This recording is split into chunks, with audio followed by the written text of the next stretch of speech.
Thomas the tank engine was grumbling to the other engines. I spend my time pulling coaches about, ready for you to take out on journeys. The other engines laughed.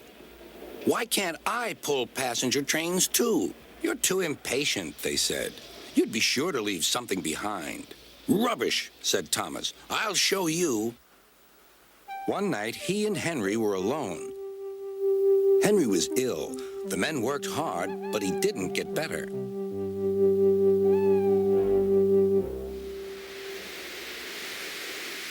He felt just as bad next morning.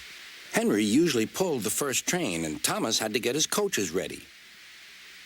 If Henry is ill, he thought, perhaps I shall pull his train. Thomas ran to find the coaches. Come along, he fussed. There's plenty of time, they grumbled. Thomas took them to the platform and wanted to run round in front at once. But his driver wouldn't let him. Don't be impatient, Thomas. Thomas waited and waited. The people got in. The conductor and station master walked up and down. The porter banged the doors, and still Henry didn't come. Thomas got more and more excited.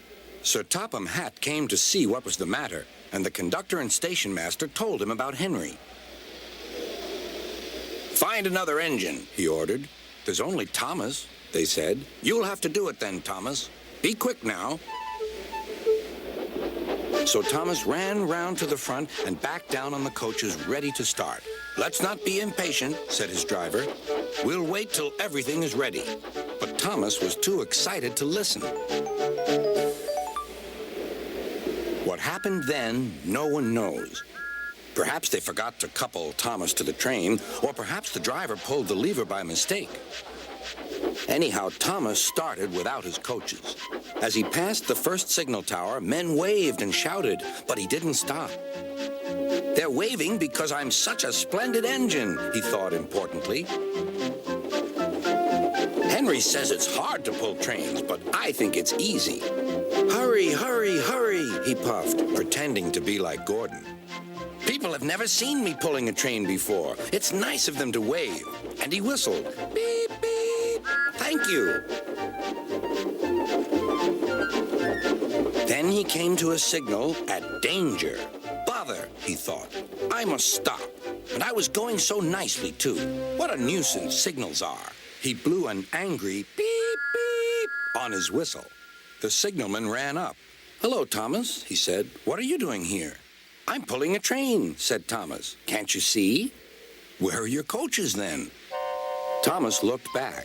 Why, bless me, he said, if we haven't left them behind. Yes, said the signalman. You'd better go back quickly and fetch them. Poor Thomas was so sad he nearly cried. Cheer up, said his driver. Let's go back quickly and try again.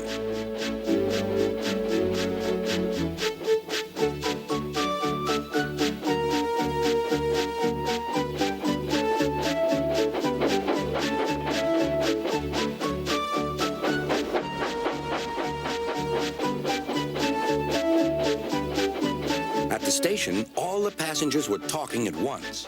They were telling Sir Topham Hatt what a bad railway it was. But when Thomas came back, they saw how sad he was and couldn't be cross.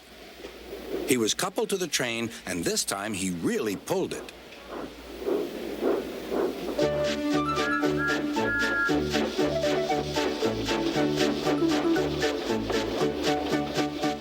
Afterwards, the other engines laughed at Thomas and said, Look, there's Thomas who wanted to pull a train, but forgot about the coaches.